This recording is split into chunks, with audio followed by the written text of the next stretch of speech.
اعوذ باللہ من الشیطان الرجیم بسم اللہ الرحمن الرحیم۔ السلام علیکم ورحمۃ اللہ وبرکاتہ۔ دوستو، آج جو ہم نسخہ لے کے آئے ہیں وہ آج کے حساب سے، آج کے موسم کے حساب سے بہت زبردست ہے۔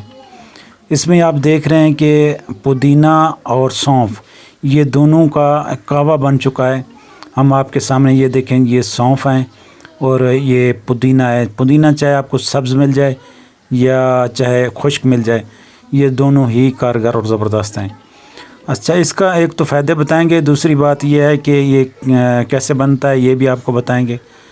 تو اس سے پہلے کہ آپ نے اگر ہمارے چینل کو سبسکرائب نہیں کیا تو برائے مہربانی اس کو سبسکرائب کر رہے ہیں، کیونکہ ہم اس پر جدید اور بہترین اعلیٰ انفارمیشن لاتے ہیں۔ اس کے فائدے یہ ہیں کہ اگر نزلہ زکام ہو، کھانسی ہو، بغلم ہو، کیرا ہو، گلے کی خرابی ہو یا کوئی قسم کی انفلامیٹری ہو اور انفیکشن ہو، ریسپریٹری سسٹم اپر جو ہمارا نظام ہوتا ہے، اپر ریسپریٹری ٹریک سسٹم جو ہے، اس کے لیے بہت اعلیٰ اور زبردست ہے۔ یہ ہم اصل میں آئے ہوئے ہیں گاؤں میں اور دیہات میں، وہاں پہ بنایا ہے۔ تو اس کے علاوہ یہ خاص طور پر جن کو معدے کا مسئلہ ہے، ایسیڈیٹی ہے، سٹمک کا کوئی پرابلم ہے، خاص طور پر ڈائریا، جن کو پیچس ہے یا پخانے لگے ہوئے ہیں، دست وغیرہ، تو یہ ایک بہت زبردست افیکٹو ہے۔ جن کو دست لگے ہوئے ہیں یا پیچس ہے تو وہ اتنا ایک تقریباً پاؤ سوا پاؤ اس کاڑھے کو پی لیں تو انشاءاللہ پخانے رک جاتے ہیں۔ ہمارا عزمودائم خود اس کو بناتے ہیں۔ تو یہاں دیہات میں ہم آئے ہوئے تھے تو یہاں ہم نے تیار کیا ہے اس کو، تو بہت اچھا رزلٹ ہے۔ خاص طور پر بچوں کے پخانوں میں، جن چھوٹے بچوں میں پخانے ہیں، ان کو کسی قسم کی پیچس ہے یا کسی قسم کا کوئی ڈائریا ہے، کوئی انفیکشن ہے، تو یہ استعمال کریں انشاءاللہ۔ یہ استعمال کریں تو انشاءاللہ بہترین رزلٹ ملے گا آپ کو۔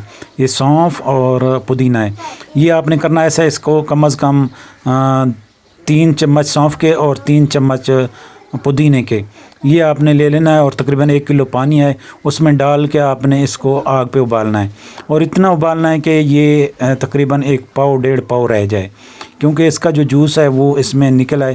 بہتر یہی ہے کہ رات کو اس کو پانی میں بھگو دیں، صبح اٹھ کر آپ اسے جو ہے نا آگ پر پکائیں، جب یہ ابالیں اچھے طریقے سے، جب اس کا صحیح طریقے جوس نکل جائے تو پھر اس کو اتار کر، مال کر، چھان کر، اچھے طریقے پون کر اس کو آپ نے ٹھنڈا کر کے پلانا ہے مریضوں کو۔ اور جو ہے نا چاہے پیچس والا ہے، چاہے یا دستوں والا ہے، چاہے بچہ ہے، بوڑھا ہے، جوان ہے، یا فیمیل میں کوئی پرابلم ہے، جس طرح کا مینسز پرابلم ہوتے ہیں، تو وہ ان کو چاہیے کہ وہ گرم پئیں۔